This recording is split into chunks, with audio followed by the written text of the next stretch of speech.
The first thing I remember is the sound of my suitcase hitting the porch before I even understood what was happening. Thunder cracked so loudly it shook the windows, rattling the old Kentucky house I had lived in my entire life. Rain slammed against the roof like gravel thrown from the sky, loud enough to swallow my voice as I tried to speak. But it didn't matter how loud I spoke. No one inside that living room was listening anymore. My father stood in the doorway, his shoulders squared like stone, his eyes colder than the storm outside. He didn't look confused. He didn't look uncertain. He looked convinced. "You took that money, Vanessa," he said, his voice sharp and final. "Don't lie to me." My hands trembled so badly I had to press them against the wall just to stay upright. My throat burned from repeating the same words over and over, hoping that somehow saying them enough times would make them true in their eyes. "I didn't take anything," I said. "I swear to you." "Dad?" But before the words even finished leaving my mouth, my suitcase came flying past me. It hit the wooden porch with a violent crack that echoed through the thunder. And the worst part wasn't the storm. It was the silence behind me. My mother didn't speak. My older sister didn't defend me. No one moved to stop him. That was the moment I realized something far worse than being thrown into the rain. They had already decided I was guilty. And before that night ended, my own family would erase me like I had never belonged there at all. I was still wearing my diner uniform, the smell of grease clinging to my clothes, when my father slammed an envelope down onto the coffee table in front of me. The sound made me flinch. Inside the envelope were folded sheets of paper, charity records from the church fundraiser I had helped manage just weeks earlier. The edges of the papers were wrinkled from how tightly he had gripped them. "Look at this," he snapped, shaking one of the pages in front of my face. "Money is missing. And your name is on the ledger." The room felt smaller with every second. Lightning flashed through the windows, throwing sharp shadows across the walls. I glanced around, hoping to find even one familiar face that looked uncertain, someone willing to question what was happening. But all I saw were expressions of disappointment. My mother stood near the doorway, wringing her hands together so tightly her knuckles turned pale. She wouldn't look at me. Not once. My younger brother Ethan stood near the hallway, his face pale and confused. His lips parted like he wanted to say something, but fear kept him silent. And then there was Charlotte. My older sister stood beside the dining table, her arms folded tightly across her chest. Her posture was straight, composed, almost too composed for someone watching her own sister being accused of theft. "Dad," she said quietly, her voice calm in a way that made my stomach twist. "We found the entries changed. Vanessa's handwriting is there?" Her words felt like ice sliding down my spine. I stared at the papers again. The writing did look like mine, similar curves, familiar shapes, but something about it felt wrong, like looking at your reflection in a warped mirror. "I didn't change anything," I said, shaking my head. "I recorded donations. That's all. I never touched the money." My father paced across the living room, his boots thudding heavily against the wooden floor. "You embarrassed this family," he snapped. "You embarrassed this town?" Those words hit harder than any slap. Embarrassed this family. Embarrassed this town. I looked at my mother again, hoping she would finally step forward. Finally defend me like mothers were supposed to do. But she only lowered her gaze to the floor, avoiding mine completely. That hurt more than my father shouting. It felt like the ground beneath my feet was disappearing. Charlotte stepped forward then, her voice quieter than before, almost thoughtful.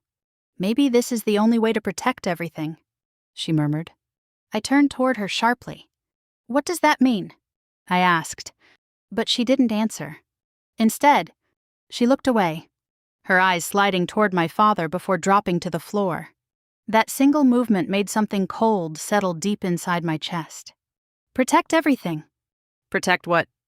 The room felt heavier with every second. I glanced around again, my eyes landing on the framed photographs lining the walls. Birthday parties, holiday dinners, family vacations where we all stood smiling together beneath bright summer skies. Moments where I believed I belonged. Now every one of those memories felt like they belonged to someone else. My father suddenly turned and stormed down the hallway toward my bedroom. I heard drawers slamming open, the sound sharp and violent even against the thunder outside. Seconds later, he returned carrying my suitcase. He didn't fold my clothes. He shoved them inside roughly, grabbing whatever he could reach. Shirts, jeans, personal things tossed together without care. Then he grabbed the framed photo from my nightstand, the one from my high school graduation, and threw it inside. The glass shattered on impact. That sound echoed louder than the thunder.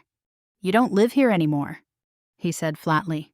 He dragged the suitcase across the floor toward the front door. Each scrape against the wood felt like something tearing inside my chest. Then he opened the door.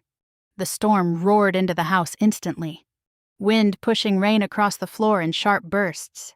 Curtains whipped violently against the walls. Without hesitation, he shoved the suitcase out onto the porch. Cold rain splashed across the wooden boards. Then his hand grabbed my arm. Hard. Before I could react, he pushed me forward into the storm. The rain hit my face like needles. Cold soaked through my clothes in seconds, clinging to my skin. Thunder cracked above me, lighting the sky in blinding flashes. I stumbled on the wet porch, barely catching my balance.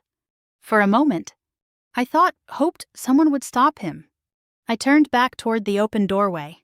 My mother stood inside, frozen. Charlotte avoided my eyes completely. Ethan took one hesitant step forward, whispering softly, "Vanessa." But before he could finish, my father slammed the door shut. The sound echoed through the storm like a gunshot. I stood there in the pouring rain, staring at the closed door that separated me from everything I had ever known. From my home, from my family, from the life I thought was mine. That was the moment hope finally broke. Not because I was outside, but because they didn't come after me. They didn't hesitate. They didn't question. They chose to believe I was the one who destroyed everything. Morning came slower than I expected. The storm faded into a light drizzle, leaving the air damp and heavy. I sat on a wooden bench at the bus stop at the edge of town, my soaked suitcase resting beside my feet. My body felt numb from cold and exhaustion, but nothing hurt as much as what happened next. Two women from church walked past me on the sidewalk. I recognized them instantly, women who had once smiled warmly at me every Sunday. They slowed as they passed, whispering just loud enough for me to hear. "That's her? The girl who ran away after stealing from the charity." The words hit harder than the rain. Ran away. Stole. They believed it. The lie had already spread. Overnight, my father had turned accusation into fact. My name had been rewritten before the sun even rose. A bus pulled up in front of me with a loud hiss of air brakes. The door opened slowly. I stared at it for a long moment before standing. My hands trembled as I lifted my suitcase. Inside that bag, buried beneath broken glass and wrinkled clothes, was the life I had been forced to leave behind. I stepped onto the bus without looking back. Not at the road. Not at the houses. Not at the church tower rising in the distance. Because deep inside, I already knew one truth. I would never return to this town as the girl they threw into the storm. If I ever came back, it would be as someone strong enough to face every lie they told about me. The bus station in Louisville smelled like burnt coffee and wet concrete. And for the first time in my life, I understood what it meant to have nowhere to go. I stepped off the bus clutching my suitcase, my shoes still damp from the storm that had chased me out of my own home. People moved around me in fast. Careless streams, mothers holding children, men dragging briefcases, teenagers laughing too loudly. No one looked at me. No one noticed the girl standing there with $27 in her pocket and nowhere to sleep. I sat on a cold metal bench near the wall, pulling my jacket tighter around my body. My fingers were stiff, and my stomach twisted with hunger I didn't dare think about. Every few minutes, the automatic doors slid open, letting in a burst of cold morning air that made me shiver. Hours passed like that. I watched people reunite with family members, hugging, smiling, laughing. I watched strangers greet each other like they belonged somewhere. And each time the doors opened, I felt a sharp ache in my chest, the realization that there was no one coming for me. Not my father. Not my mother. Not even Charlotte. I had never felt so invisible. That was when I noticed the flyer taped crookedly to the vending machine behind me. Dishwasher needed, apply inside. I stared at those words longer than I should have. My pride wanted me to ignore it. My fear told me I wouldn't survive without it. So I stood up. The diner was small, loud, and smelled like grease soaked into every inch of the walls. A bell rang above the door when I stepped inside, making me jump slightly. A tired-looking woman stood behind the counter, wiping her hands on a stained apron. "You here to eat?" she asked. I shook my head. I saw the sign. About the dishwasher job. She studied me for a long second, her eyes drifting over my wrinkled clothes and tired face. "You ever washed dishes before?" "No," I admitted. "But I can learn." She hesitated, then sighed. "We're short-staffed. You start now." That was how survival began. The first time I stuck my hands into that sink of scalding water, I nearly cried out from the pain. Steam rose into my face, fogging my vision as plates piled higher beside me. Grease clung to my fingers, refusing to wash away completely, leaving my skin raw and red. I worked until my arms trembled, until my back burned, until the smell of fried food soaked so deeply into my clothes that I couldn't tell where the diner ended and I began. No one asked about my past. No one cared. And in some strange way, that made things easier. One night, near closing time, a man walked out without paying for his meal. I didn't even notice it happen. I was standing behind the sink, scrubbing plates so hard my fingers throbbed. The manager stormed into the kitchen minutes later. "Did you see that?" he barked. I blinked at him. "See what?" "That man just walked out without paying," he snapped. "You were supposed to keep an eye on the counter."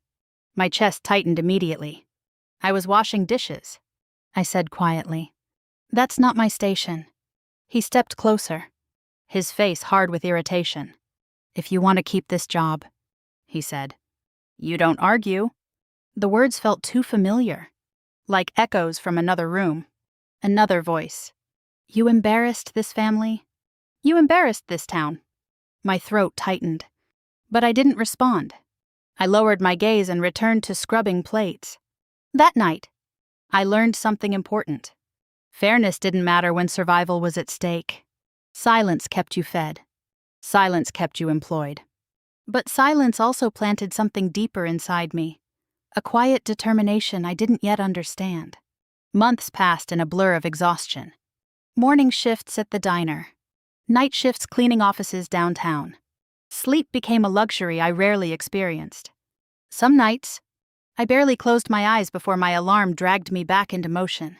One evening, while emptying trash in an office building, I noticed something unusual. A stack of papers sat neatly on a desk near the window. Most nights, I ignored whatever I saw. But that night, something made me pause. Numbers. Rows of numbers. Invoices. I leaned closer, not touching anything, just reading. 2 columns didn't match. The total at the bottom of the page was off by several $100s. At first, I thought I was mistaken. My brain felt foggy from exhaustion. But the more I stared, the clearer it became. Someone had made an error, or hidden something. I stood there longer than I should have, studying the figures, mentally correcting them. "That doesn't look right. Does it?" The voice behind me made me jump so badly I nearly dropped the trash bag. I turned to see a man standing in the doorway, older, with tired eyes but a calm expression. "I'm sorry," I said quickly. I wasn't touching anything. He walked closer, glancing at the papers. "What did you notice?" he asked. I hesitated. "I think the totals are wrong," I said quietly. "That number should be higher." He studied me carefully, then picked up the papers and scanned them. After a long pause, he nodded slowly. "You're right," he said. That moment changed everything. His name was Mr. Reeves.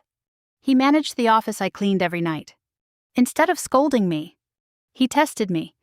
The next evening, he handed me a small stack of sample invoices. "Tell me what looks off," he said. My hands shook slightly as I studied them. But once I focused, the fear faded. Numbers didn't judge. Numbers didn't lie.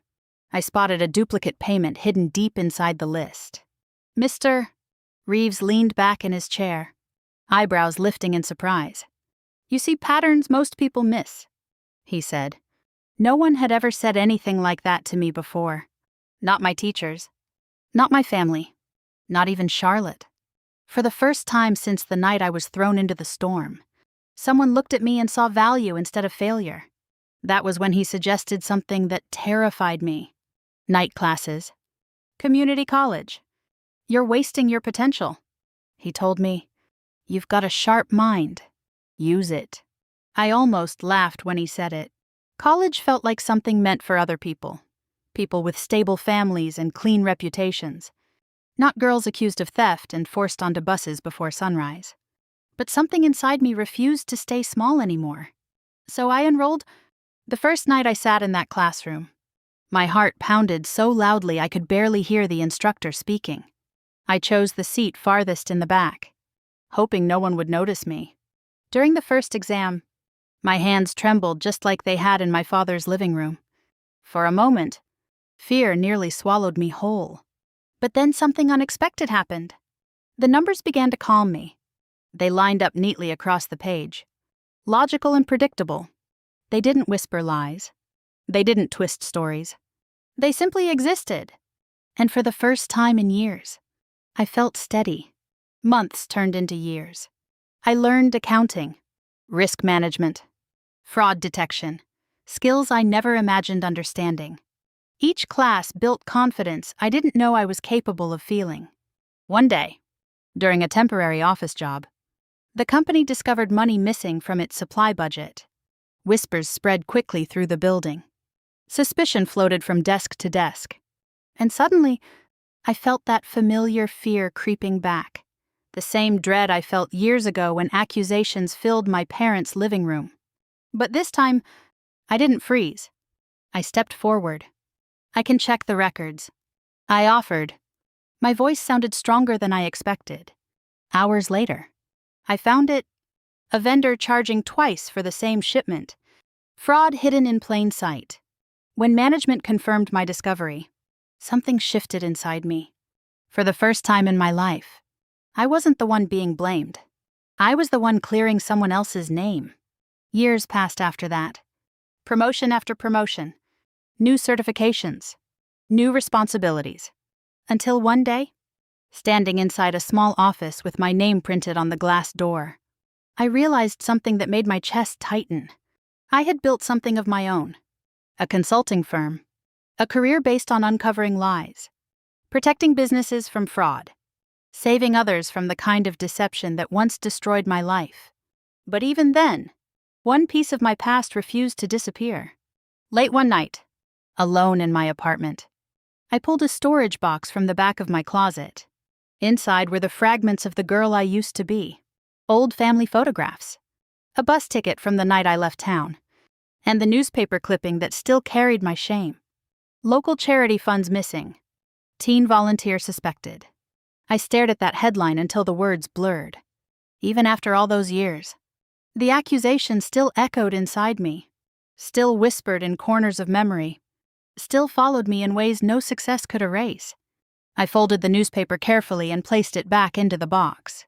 Then I closed the lid, not because I wanted to forget, but because I knew something deep inside me had never finished. That story wasn't over. And just as I slid the box back into the closet, my phone buzzed sharply on the kitchen counter. A new email appeared on the screen. Unknown sender. Urgent subject line. Your name has appeared in a legal case. The email stayed on my screen for several seconds before I found the courage to open it. Your name has appeared in a legal case. Those words didn't just sit there. They pressed against my chest like a weight I couldn't shake. My hand hovered over the mouse. Frozen. As if opening that message would pull me straight back into a past I had worked 15 years to escape. Outside my office window, rain tapped lightly against the glass. Steady and quiet. Portland had always felt safe to me, distant enough from Kentucky that my memories couldn't reach me. But seeing that town's name inside the sender address made my stomach twist. Harlan County Community Bank, Kentucky. I swallowed hard and clicked. The email opened to a block of formal language, stiff and cold. Attached below it was a document labeled Legal Review Notice. My eyes skimmed the text quickly at first, searching for anything that made sense, but then they stopped. My name? Vanessa Whitaker. Not once. Multiple times. I leaned forward slowly, rereading the lines more carefully now. Whitaker Construction Holdings, my family's company, was under investigation for irregularities related to land development permits and financial authorization records. And somehow, my name had been listed as a former financial handler tied to early approval documentation. My fingers tightened against the desk. I had been 19 when I left that town. 19. I never handled company finances. I never signed business paperwork. I barely understood what my father and Charlotte did at the office back then. So why was my name sitting inside a legal document 15 years later? My heart pounded harder as I scrolled down. There was a second attachment. Without thinking, I clicked it open. A scanned document filled the screen, grainy, aged, and unmistakably official-looking. The date printed at the top made my chest tighten. 15 years ago. The same year I was thrown out of my home. My eyes moved slowly down the page until they reached the bottom. That was when my breath stopped. My signature sat there. Clear. Precise. Undeniable. Except it wasn't mine. I leaned closer to the screen, studying the strokes carefully. At first glance, it looked perfect. Curved letters matching my handwriting style. Spacing that felt familiar. But the longer I stared, the more something felt wrong. The angle of the V wasn't sharp enough. The loop in the A sat slightly lower than mine usually did. Someone had copied my signature. And done it well. A cold wave spread through my chest. Not just fear. Recognition. This wasn't an accident. Someone had used my name, deliberately, long before I even knew what was happening. Before I could process another thought. My phone rang.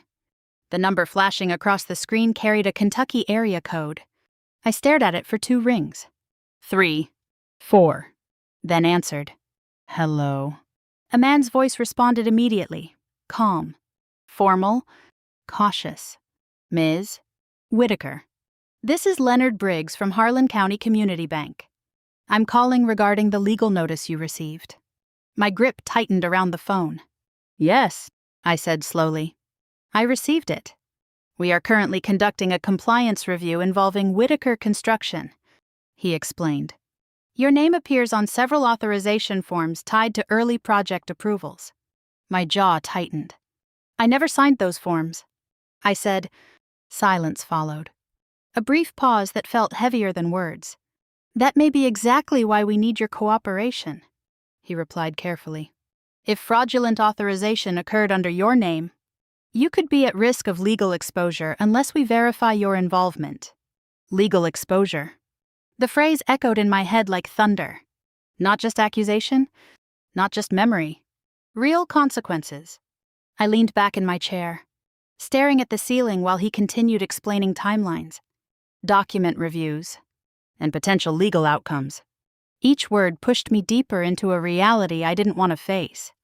When the call ended, I didn't move for several seconds. The room felt smaller, colder. My past wasn't finished. It had been waiting, quietly, patiently, and now it had found me again. Slowly, I stood from my desk and walked toward the closet in the corner of my office. I already knew what I was looking for. The storage box. The one I never threw away. I placed it on my desk and lifted the lid. Inside sat the fragments of my old life, photographs, folded papers, that same newspaper clipping accusing me of stealing from the charity fund. My fingers brushed against the yellowed edges of the article. Local charity funds missing. Teen volunteer suspected. I closed my eyes briefly. Back then, I thought the accusation had destroyed my life. Now I understood something far worse. It had been part of something bigger. Planned. Structured. built with intention. I returned to the computer and pulled the scanned contract back onto the screen. This time, I studied it like a professional, not like a victim. Font spacing, alignment margins, signature placement. Everything told a story. And slowly, that story began to form. The date on the document matched exactly with the week the charity money disappeared. The same week I was accused. The same week I was forced out of my home. A sharp realization hit me with frightening clarity. They didn't just accuse me. They used me. Used my name. Used my silence. Used my exile. My chest tightened. But not from panic this time. From anger? Focused anger. The kind that sharpened your thinking instead of blinding it. I turned toward the window and stared out at the rain sliding down the glass. 15 years ago. I ran from that town because I had no choice. Now, I faced something very different. A decision. Stay here and hope this legal threat disappeared on its own. Or go back. Face them. Find the truth. I watched my reflection faintly appear against the dark glass, older now. Steadier. Stronger than the terrified girl who once stood in the rain outside her own home. That girl didn't exist anymore. And maybe that was exactly why this moment felt different. I returned to my desk, opened my calendar, and began canceling appointments, one by one. Each click felt heavier than the last. Then I opened a new tab and booked a flight to Kentucky. No hesitation. No second guessing. If my name had been used to build their lies, then I would be the one to tear those lies apart. Later that night, sitting inside the airport terminal, I stared at the boarding screen overhead while passengers moved around me. No one noticed the tension sitting inside my chest. No one knew the storm I was walking back into. Just before boarding began, my phone buzzed again. Another email? Short. Formal. Attached document labeled draft summons. My fingers trembled slightly as I opened it. Legal action pending. Final confirmation. This wasn't optional anymore. This wasn't about pride. This was survival. When my boarding group was called, I stood slowly and walked toward the plane. Each step carried the weight of 15 years of silence. Once seated, I fastened my seatbelt and stared out the window as the runway lights blurred into streaks of gold. When the plane lifted into the night sky, my stomach dropped, not from fear of flying, but from the realization of what waited below. As the plane descended hours later, the darkness below slowly gave way to familiar shapes. Roads I once knew by heart. Fields stretching endlessly into the distance. The same town. The same land. The same secrets. And as the wheels touched the ground, one thought settled firmly into my chest. The girl they threw into the storm was gone. But the woman returning was bringing the storm with her. The road into town looked exactly the way I remembered it.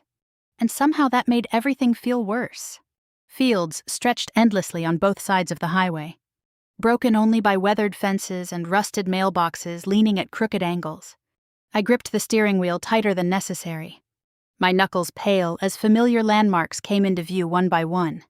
The gas station where I used to buy candy after school, the church steeple rising above the trees, the wooden bridge that rattled beneath tires no matter how slowly you drove. Everything looked the same, but nothing felt safe anymore. Just before the town entrance, a large billboard rose above the roadside. I slowed instinctively, my eyes locking onto the bold letters printed across the bright white surface. Whitaker Construction, building our community since 1983. A bitter taste filled my mouth. Their name still stood tall, still respected, still trusted, while mine had been dragged through mud and whispered about behind closed doors. I drove past the sign without looking back. The welcome sign appeared just ahead, the same chipped paint curling at its edges. 15 years ago, I crossed that line in the middle of a storm, soaked and shaking, carrying everything I owned in a broken suitcase. Now I crossed it in daylight. Dry, composed, but not calm, not even close. When I reached the street where my childhood home stood, my foot hovered over the brake for several seconds before I pressed down gently. The house looked exactly as it had in my memory. White siding, front porch swing, flower pot sitting neatly along the steps. For a brief moment, something inside my chest twisted, not nostalgia, but disbelief.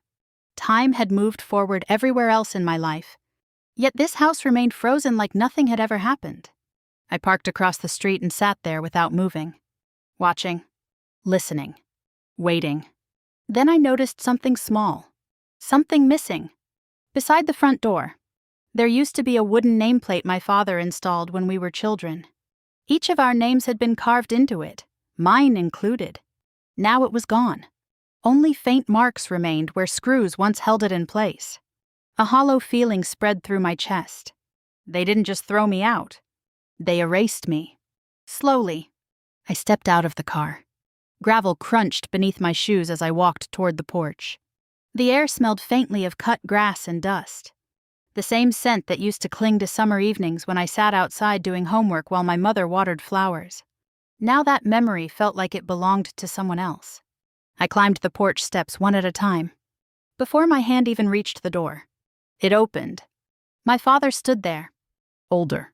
Grayer. But his expression hadn't changed. His eyes locked onto mine with cold recognition. "You shouldn't be here," he said. No greeting. No surprise. Just rejection. My chest tightened briefly. But I didn't step back. "I didn't come here to visit," I replied calmly. His jaw flexed. For a second, neither of us moved. Then my mother appeared behind him. Her face went pale the moment she saw me. Her lips parted slightly. But no words came out. Shock filled her eyes. Not relief. Not warmth. Fear. I stepped past them into the house. The air inside felt heavy, thick with memories that didn't belong to me anymore. My shoes pressed into the same worn wooden floor I once ran across as a child, chasing my brother down the hallway. Now each step felt cautious, measured. I turned slowly, scanning the living room walls. Photographs lined every surface. Birthdays, graduations, holiday dinners, smiling faces frozen in time. But none of them included me. Not a single one. The absence hit harder than any shouted accusation. It meant they hadn't just removed me from their lives. They had rewritten history without me. Footsteps echoed from the hallway. A younger cousin appeared, staring at me with wide eyes. She tilted her head slightly. "Are you the one they said ruined everything?" she asked. The words struck like a slap. Even the children knew the story. Even the youngest ones had learned to associate my name with failure. I didn't answer. I couldn't. More footsteps followed. Charlotte entered the room. Her posture was straight as always. Her movements precise and controlled. 15 years had sharpened her presence, polished her into something confident and composed. She paused when our eyes met. "You look successful," she said. Her voice carried no warmth, only evaluation, like she was measuring the threat standing in front of her. I noticed the way her eyes flicked briefly toward my father before returning to me. Silent communication passed between them, a habit formed over years of shared secrets. "You didn't expect me," I said quietly. Her lips curved into a tight smile. "No," she replied. Mother hovered near the doorway, her hands twisting nervously together. My brother Ethan entered behind her. Older now, taller, but his expression still carried that same uncertainty I remembered. Everyone moved carefully. Too carefully. The politeness felt unnatural, like actors performing lines they had rehearsed too many times. Charlotte moved toward the dining table and placed her hands against the back of a chair. "We're in the middle of something important," she said casually. "The company is preparing to sell a large property outside town." I watched her closely. "Why now?" I asked. She didn't answer immediately. Instead, she glanced toward my father again. A pause stretched across the room. "We just need it finalized before the next inspection," she said finally. Before the next inspection, the words settled heavily in my mind. Inspection meant oversight. Oversight meant risk. My instincts sharpened instantly. "What kind of inspection?" I asked. No one answered. Silence fell like a curtain. Moments later, Charlotte stepped toward me. "Walk with me," she said. We moved outside onto the porch, leaving the others behind. The sun had begun to sink low in the sky, casting long shadows across the yard. For a moment, neither of us spoke.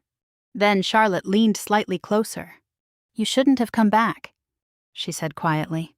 Her voice wasn't emotional. It was controlled, measured. Warning. I studied her carefully. Her hands trembled just slightly at her sides, small enough that most people wouldn't notice. But I noticed fear lived beneath her composure. Not fear of me. Fear of discovery. "Some things are better left buried," she added. The words lingered in the air between us. Threat wrapped in calm language. I didn't respond. Instead, I turned and walked back toward my car. The sky darkened slowly as night settled over the town. As I reached the street, my attention shifted toward the far edge of the property. Construction trucks sat parked near a section of land beyond the trees. Their headlights remained on. Workers moved in shadows despite the late hour. Too late. Too urgent. Too secretive. Illegal construction often happened under pressure, when deadlines loomed and inspections threatened exposure. I slid into my car slowly, my thoughts racing. This wasn't just about old accusations. Something was happening right now. Something they were desperate to finish. As I reached for the ignition, my phone vibrated sharply in my hand. A text message appeared from an unknown number. "If you want the truth, check the old storage records before they disappear." I stared at the message, my pulse quickening. Someone inside knew. Someone inside was afraid. And whatever they were hiding was running out of time. I read the message 3 times before I started the engine. "If you want the truth, check the old storage records before they disappear." The words didn't feel like a suggestion.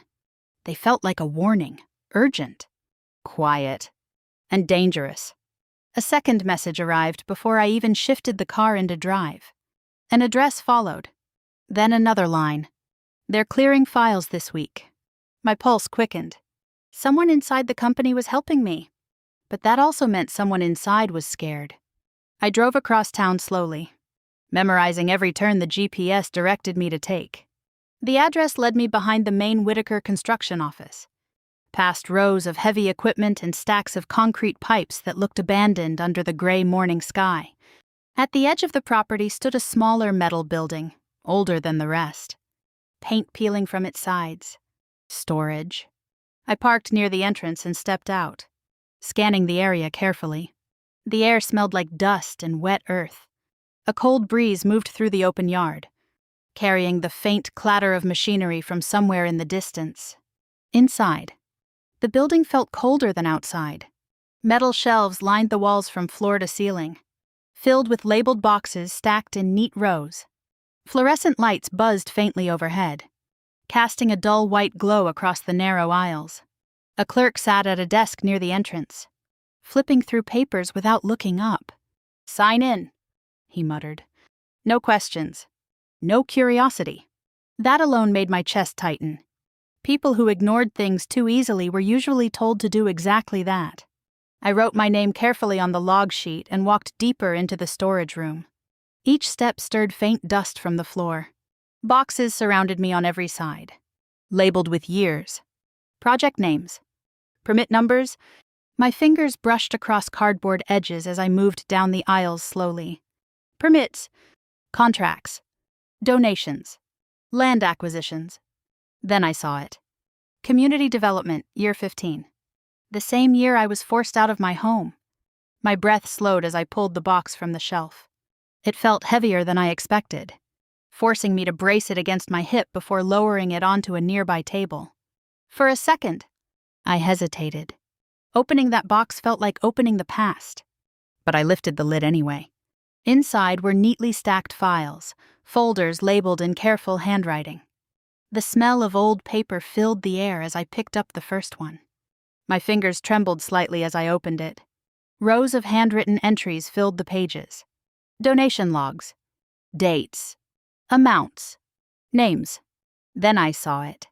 My name, Vanessa Whitaker. Written again. And again. My throat tightened.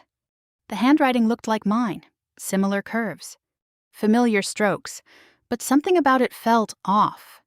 I leaned closer, studying every letter, the angle of the loops, the pressure marks, the spacing between lines.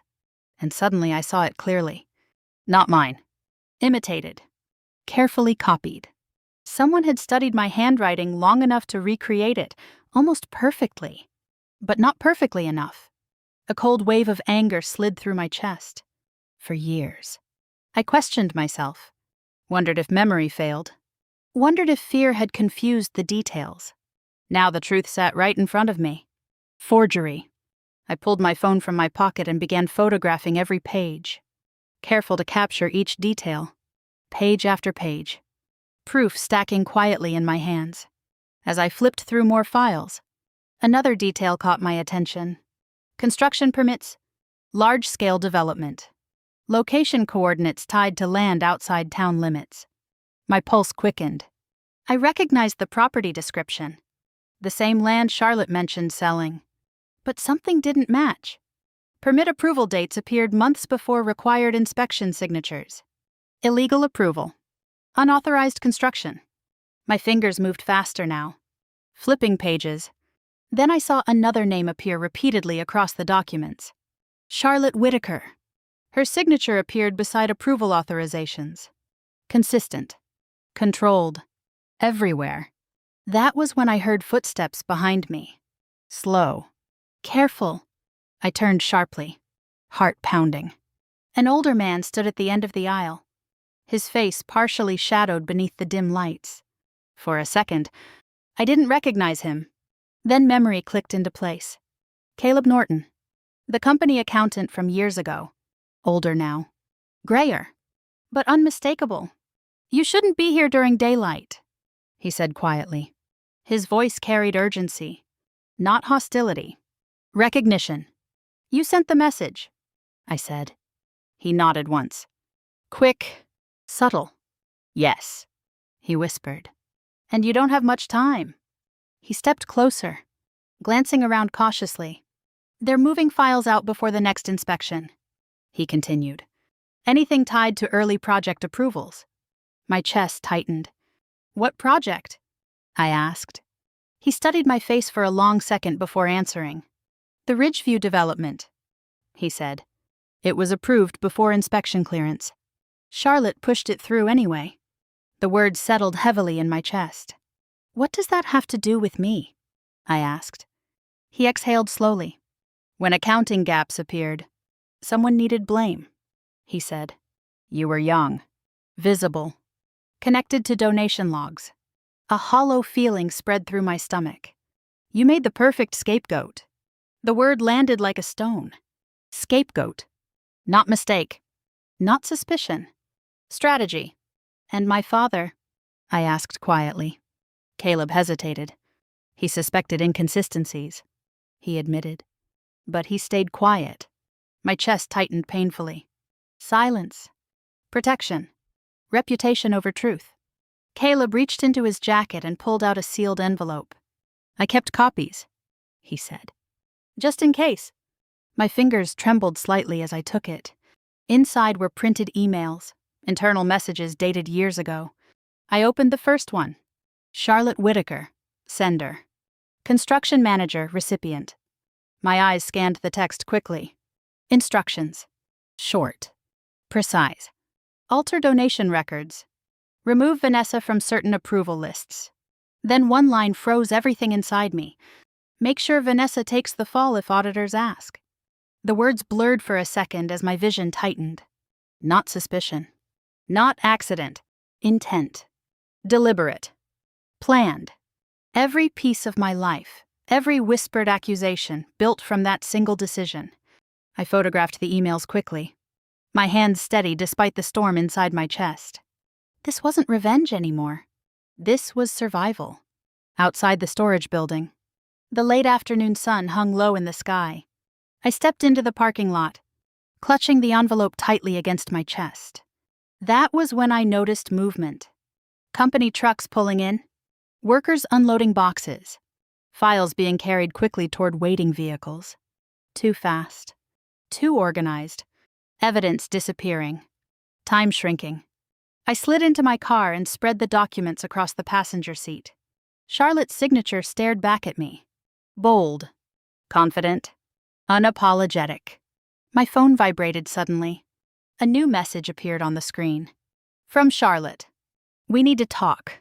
Tonight. I stared at the words for several seconds. My breathing steady. My thoughts sharp.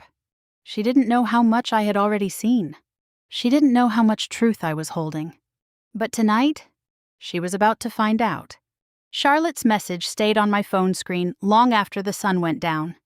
We need to talk. Tonight? I sat inside my car outside the small cafe she had chosen, watching the glow from its front windows spill across the pavement. Her car was already parked near the entrance, engine still running, headlights cutting through the dark like sharp lines across the road. She had arrived early. Or maybe she didn't want to be seen sitting inside too long. Either way, this wasn't about family. This was strategy. I stayed in my car for another minute, steadying my breathing. I had spent years learning how to walk into tense negotiations without losing control. Tonight felt no different, except the people sitting across from me carried my childhood inside their hands. I stepped out and walked toward the door. The bell above the entrance rang softly when I pushed it open. Inside, the cafe felt quiet, almost too quiet.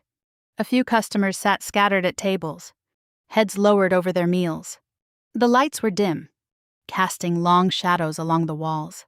Charlotte sat alone in the corner. Perfect posture, hands folded neatly on the table.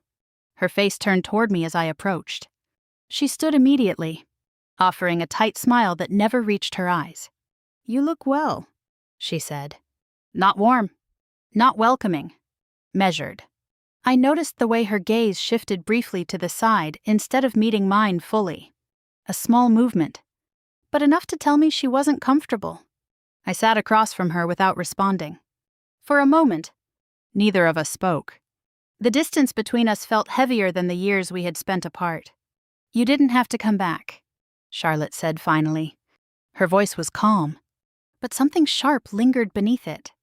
"I didn't come back for you," I replied. "I came back for the truth." Silence followed. Her fingers tightened slightly against the table surface. I reached into my bag and pulled out a printed copy of the forged signature. Without speaking, I slid the paper across the table toward her. She froze. Just for a second. Then her face hardened again. "I don't know what you think you're proving," she said. Too fast. Too rehearsed. Denial before explanation. That told me everything. "Why did you use my name?" I asked quietly. Her jaw tightened. She leaned back in her chair, crossing her arms slowly as if building a shield between us. "You don't understand what was at stake," she said. Not denial. Justification. The shift hit me like cold air. "You destroyed my life," I said. Her eyes flickered briefly, the first crack in her control. "I protected this family," she replied. The words landed heavier than any confession. Protected. That was how she justified it. Not betrayal. Protection. Before I could respond, the cafe door opened again. I didn't turn at first, but Charlotte did. Her face changed instantly. Tension flashed across her features. That was when I heard my mother's voice. "Vanessa." I turned slowly. She stood near the entrance, clutching her purse with trembling hands. Her face looked thinner than I remembered, her shoulders smaller, as if the years had worn her down. "What are you doing here?" Charlotte snapped. Mother didn't answer immediately. Instead, she walked toward our table, her steps slow but determined. "We can't keep pretending anymore," she said softly. Charlotte stiffened. For the first time since sitting down, real fear appeared in her eyes. Mother's hands trembled as she lowered herself into the chair beside us. Her gaze shifted toward me, and when our eyes met, something broke open inside her. "I saw it," she whispered. The words barely carried across the table. "Saw what?" I asked. Her voice shook. "I saw Charlotte changing the records, years ago." Charlotte's head snapped toward her. "Stop," she hissed. But Mother continued. "I knew something wasn't right," she said. But I stayed quiet. The air felt heavier with every word. "Why?" I asked. My voice sounded calmer than I felt. Mother swallowed hard. "I was afraid," she admitted. Afraid of losing everything? Afraid of destroying this family. The words cut deeper than I expected. Not because they were cruel, because they were honest. Charlotte slammed her hand lightly against the table. "We didn't have a choice," she snapped. There it was again. That phrase, "no choice." My chest tightened. "You always had a choice," I said quietly. Mother lowered her head into her hands, shoulders shaking slightly.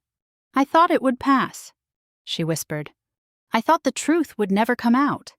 Her words echoed painfully inside my chest. They thought time would bury it, that silence would erase it, that I would disappear quietly into history. Charlotte leaned forward suddenly, her composure cracking at last.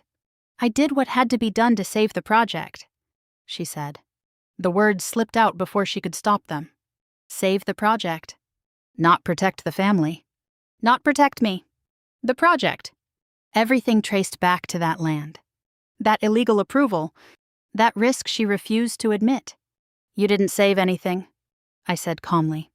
"You buried the truth." Silence fell again. Heavy. Final. Charlotte leaned back in her chair, breathing harder now, control slipping away. I stood slowly from the table. The meeting was over. Not because she finished speaking, but because I had heard enough. Outside, the air felt colder. Night had fully settled, wrapping the town in darkness. I walked toward my car, my footsteps steady against the pavement. Behind me, I heard the cafe door open. Vanessa. Mother's voice. Soft. Desperate. I turned. She hurried toward me, clutching something tightly in her hand. Her breath came unevenly as she reached me. "I kept this," she whispered. She pressed a sealed envelope into my hand. "For years," she added. My fingers trembled slightly as I opened it inside the car. Inside lay printed documents, old emails, dated from the same week the charity accusation happened. My eyes scanned the first message quickly. Charlotte Whitaker, sender. Instruction: remove Vanessa from all records before audit review. The words hit like lightning across a dark sky. Not reaction. Not panic. Planning. She had decided to erase me before the accusations even began. My chest tightened, but my mind remained calm, focused, steady. I checked the timestamp again, then froze. Audit review scheduled in 2 days. 2 days. That was how long they had left. I leaned back in the driver's seat, gripping the envelope tightly. They thought time buried the truth. But time hadn't erased anything. It had preserved every lie. And now, there would be nowhere left for them to hide. The morning air felt colder than it should have as I stood outside the county administrative building. Gray clouds hung low overhead, pressing down on the town like something waiting to break.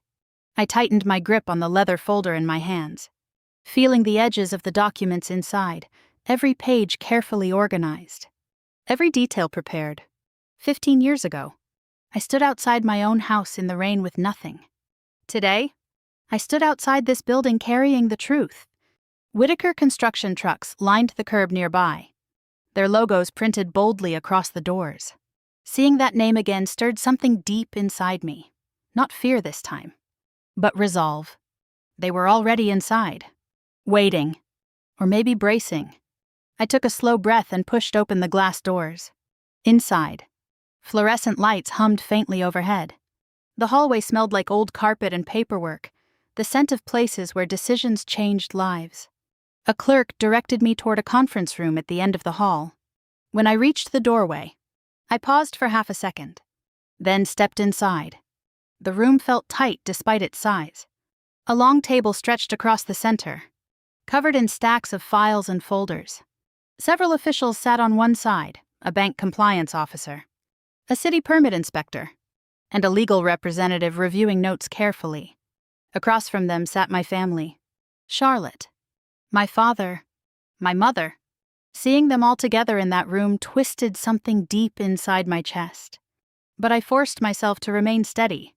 Charlotte looked composed at first glance, back straight, chin lifted slightly. But as I sat down across from her, I noticed the small movement beneath the table, her foot tapping, fast, uncontrolled. Fear had finally found her. Mr. Briggs, the bank officer, cleared his throat. This meeting concerns discrepancies discovered in project authorization records tied to Whitaker Construction, he said formally. His voice echoed slightly in the quiet room. Every word carried weight. Every sentence built pressure. Then he turned toward me. Ms. Whitaker, he said. We understand you requested to present additional findings. I nodded once. Yes. My voice sounded calm, stronger than I expected.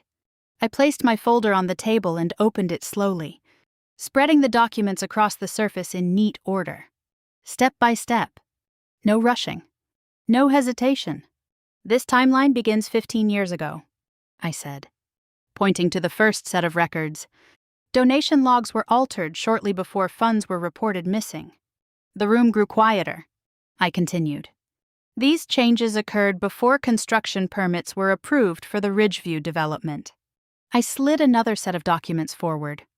Permit authorization was issued before required inspections were completed. The city inspector leaned forward, studying the pages closely. Charlotte's jaw tightened. My father shifted slightly in his chair. My mother stared down at her hands, fingers twisting together. I reached for the next document, the forged signature. Carefully, I placed 2 sheets side by side. One original, one forged. Here, I said. This is my actual signature, and this is the version used on approval forms. The inspector leaned closer. His eyes scanned the letters slowly.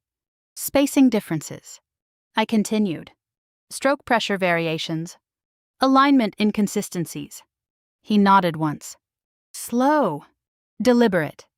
This appears to be forged, he said. The words landed heavily across the room.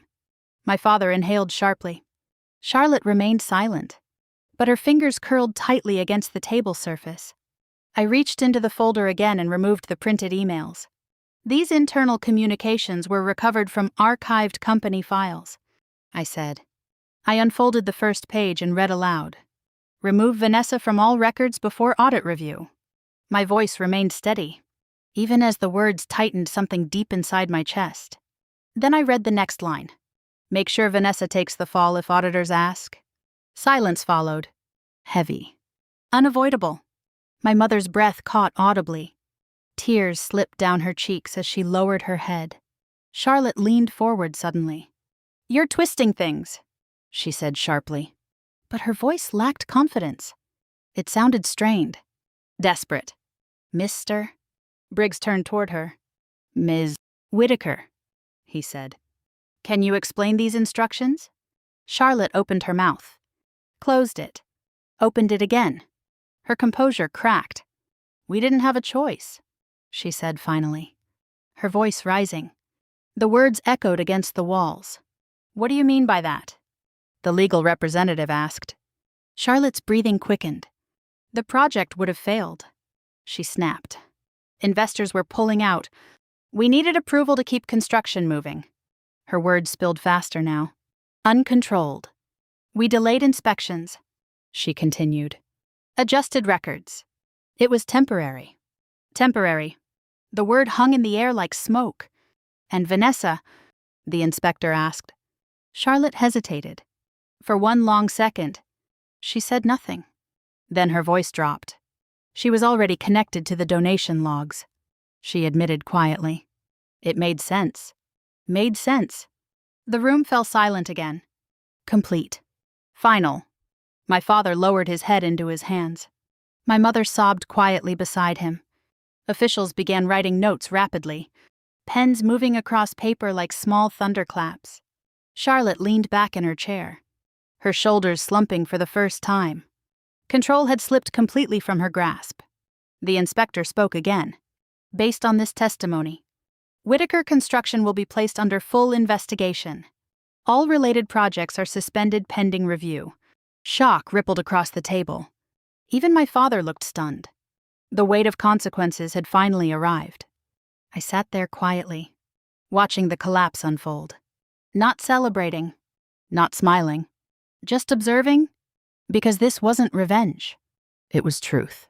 When the meeting ended, chairs scraped loudly across the floor as officials gathered documents and exited the room. Charlotte was asked to remain behind for additional questioning. My father stood slowly, his movement stiff and uncertain. For the first time in my life, he avoided looking directly at me. That hurt more than anger ever could. Outside the building, sunlight pushed through the clouds, breaking the gray sky into thin streaks of gold. A small group of townspeople stood nearby, whispering quietly as officials moved in and out of the building. Word was already spreading. Reputation shifting. Stories rewriting themselves. I stepped toward my car slowly, my breathing steady, my thoughts calm. For years, this town whispered lies about me. Today, they watched the truth unfold. As I reached the driver's door, my phone buzzed in my hand. A notification appeared across the screen. Official statement draft, reputation clearance notice. My fingers hovered over the message for a second before opening it. The words filled the screen in formal language, cold. Legal. Undeniable. All prior accusations against Vanessa Whitaker are hereby declared invalid. I stared at the sentence until my vision blurred. For the first time in 15 years, my name was clean again. Not whispered. Not questioned. Restored. And as I closed my eyes briefly, one thought settled quietly inside my chest. The truth hadn't just exposed them. It had given me my life back. The first morning after the hearing felt strangely quiet, like the world had paused just long enough for me to breathe. Sunlight slipped through the thin blinds of the rental apartment, stretching soft lines across the floor. I woke before my alarm, staring at the ceiling for several seconds, waiting for the familiar weight in my chest to return. But it didn't. No tightness. No dread. Just stillness. My phone buzzed softly on the nightstand, breaking the silence. I reached for it slowly, my fingers steady as I tapped the screen. A new email waited at the top of my inbox. County Legal Office. Subject line. Official record update. My breath slowed as I opened it. Formal words filled the screen. Neat and precise. Each sentence carefully written in language meant to carry authority. I read the message once. Then again. All prior accusations connected to your name have been formally reviewed and declared invalid. Your record has been cleared. I lowered the phone slowly into my lap. For 15 years, those accusations had lived inside me like shadows. Even after building a career, even after earning respect, part of me always carried the stain of something I never did. And now, it was gone. Not hidden. Not ignored. Erased. I sat up and walked to the small kitchen table, pulling my laptop toward me. The printer hummed quietly as the document fed through the machine. When the page slid free, I picked it up carefully. My name sat there in bold black letters. Vanessa Whitaker. Not accused. Not suspected. Cleared. My fingers traced the letters slowly, as if touching them made the moment real. 15 years earlier, my name had been whispered at church gatherings, spoken in hushed tones at grocery stores, printed in ink across that cruel newspaper headline. Now it stood inside an official record, restored. A deep breath left my chest without permission. Not a sob. Not grief. Relief. The kind that settles into your bones when something heavy finally lifts. Later that morning, I walked into the small grocery store near the center of town. The bell above the door rang softly as I stepped inside. Heads turned almost immediately. People noticed me before I even reached the first aisle. Conversations stopped. Whispers started. But this time, they sounded different. Not accusing. Not mocking. Uneasy. Ashamed. I moved slowly past the produce section, picking up a few items without rushing. My hands felt steady. My shoulders relaxed, not because the town had changed overnight, but because I had Truth had shifted something in the air. As I approached the checkout counter, the older woman behind the register glanced up at me. Her face softened slightly. "I heard what happened," she said quietly. I nodded once. She hesitated, then added softly, "I'm sorry for what they said about you back then." The apology felt small in words, but heavy in meaning. I didn't smile. I didn't cry. I simply nodded again. "That means something," I said. And it did. Not because I needed her approval, but because truth had finally forced honesty into the open. That afternoon, I found myself standing in front of the house I once called home. The porch looked smaller than I remembered. Weathered. Faded. Time had carved its marks into every board. My mother sat on the porch swing, her hands folded tightly in her lap, waiting. She looked up when she saw me approach, her face pale but steady. For a moment, neither of us spoke. Memories filled the silence. The night of the storm. The sound of the door slamming shut. The cold rain against my skin. Now the sky above us stood clear. Bright. "Still, I've been waiting," she said softly. Her voice trembled. I stepped onto the porch slowly. She stood, her shoulders shaking slightly as she faced me. "I knew," she whispered. "All those years ago, I knew something wasn't right." Her words hung between us. Heavy. Honest. "I was afraid," she continued. "Afraid of losing everything? Afraid of what people would say." Her eyes filled with tears. "I failed you." That was the first time I had ever heard her say those words. Not excuses. Not silence. Admission. I listened without interrupting. Pain flickered inside me. But it didn't take control. It felt distant now, like a wound that had healed but left a scar behind. "Can you forgive me?" she asked. The question settled into my chest. Deeper than anything else that morning. Forgiveness. It sounded simple when spoken aloud. But forgiveness didn't mean returning to the same life. Didn't mean forgetting what happened. I took a slow breath. "I forgive you," I said quietly. Her shoulders shook harder as relief crossed her face. "But I can't come back," I added. Her expression fell slightly. But she nodded. She understood. Not punishment. Not rejection. Boundary. The kind I had spent years learning to build. Later that afternoon, I saw Charlotte sitting alone in a hallway outside the county office. Legal folders rested across her lap. Her posture had lost its sharp edge. Her shoulders slumped under the weight of consequences she could no longer avoid. She looked up when I approached. For the first time in my life, she looked smaller. Not powerful. Not untouchable. Just tired. "I thought I was saving everything," she said quietly. Her voice carried regret now, not pride. "You didn't save anything," I replied calmly. "You delayed the truth." She didn't argue. Didn't defend herself. Just lowered her gaze. That silence felt louder than anything she could have said. I turned and walked away without looking back. Some chapters didn't need more words. By late afternoon, I found myself driving toward the edge of town. The highway stretched ahead in a long, empty line, cutting through fields that glowed gold beneath the setting sun.